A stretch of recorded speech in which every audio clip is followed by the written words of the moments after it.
మహబూబాబాద్ లో రైల్వే అభివృద్ధి పనులను ఎమ్మెల్యే డాక్టర్ మురళీ నాయక్ పరిశీలించి అధికారులకు పలు సలహాలు సూచనలు చేశారు.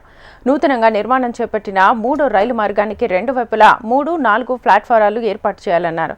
4వ ప్లాట్ఫామ్ నిర్మాణం చేపట్టకపోతే ప్రయాణికులు నేరుగా ప్లాట్ఫామ్ పైకి చేరుకోలేరన్నారు.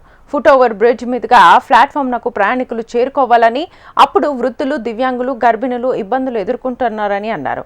మహబూబాబాద్ రైల్వే స్టేషన్ ద్వారా రైల్వేకి అధిక ఆదాయం లభించే రైల్వే స్టేషన్ అని, ప్రయాణికుల రద్దీకి అనుగుణంగా 4వ ప్లాట్ఫామ్ నిర్మాణం చేపట్టాలని రైల్వే అధికారులను ఎమ్మెల్యే కోరారు.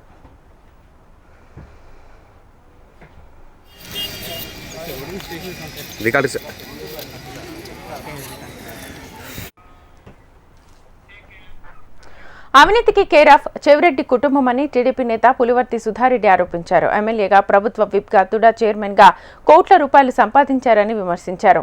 తాను లంచాలు తీసుకుంటున్నట్లుగా సోషల్ మీడియా వేదికగా దుష్ప్రచారం చేస్తున్నారని ఆగ్రహం వ్యక్తం చేశారు. చంద్రగిరి క్లాక్ టవర్ వద్దే ఉంటానని, అవినీతికి పాల్పడ్డానని, ఆధారాలు ఉంటే రావాలని సవాల్ విసిరారు. చంద్రగిరిలో టీడీపీ కార్యకర్తలందరూ స్వశక్తితో ఆస్తులు సంపాదించుకున్నారని తెలిపారు. తుడా చైర్మన్ గా చెవిరెడ్డి చేసిన అవినీతి చిట్టా తన వద్ద ఉందని, ఒక్కొక్కటిగా ఆధారాలు బయటకు వస్తాయన్నారు సుధారెడ్డి. రాష్ట్రంలో గత 5 సంవత్సరాలు ఆడవాళ్ళని అవమానిస్తూ, ఆడవాళ్ళని అడ్డం పెట్టుకునే రాజకీయం చేశారు. ఇప్పుడు చెవిరెడ్డి గారిని అడుగుతున్నా, చేత కాలేదా అన్న? నాని గారిని ఢీ కొట్టడానికి చేత కాలేదా? నాని గారిని ఢీ కొట్టాలా? నాని గారు ఎమ్మెల్యే ఇక్కడ, నేను కాదు. నాని గారిని ఢీ కొట్టలేక నా గురించి తప్పుడు వార్తలు రాస్తే సమాధానం చెప్పాలా లేదా? ఇక్కడ మేము కూడా 5 సంవత్సరాలు ఉన్నాం. మీ సతీమణి గురించి ఎప్పుడు మాట్లాడలా.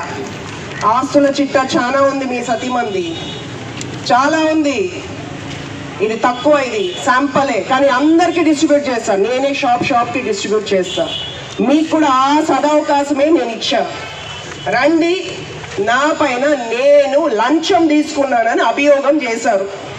అది మీ అఫీషియల్ పేజ్లో పెట్టుకున్నారు. పేపర్ రాతలు నేను పట్టించుకోను. సాక్షి రాతలు, తల రాతలు మార్చేటట్టుంటే మీ 2 చోట్ల ఓడిపోయి ఇంట్లో కూర్చోరు. మీ తలరాతలు మారి 11 మంది ఉండే చోట ఉంటారు. 164 మంది ఉన్న చోట ఓడిపోయి ఇంట్లో కూర్చోరు. సాక్షి రాతలే తలరాతలు మార్చేటట్టుంటే ఈ చంద్రగిరిలో మాకు 44,000 ఓట్లు వేయరు. మీ సాక్షి రాతలే తలరాతలు మార్చేటట్టుంటే జిల్లాలో ఏ వైసీపీ నాయకుడు వాడుకోనంతగా మీ ఇంటి పేపర్ లాగా మీరు వాడుకున్నారు.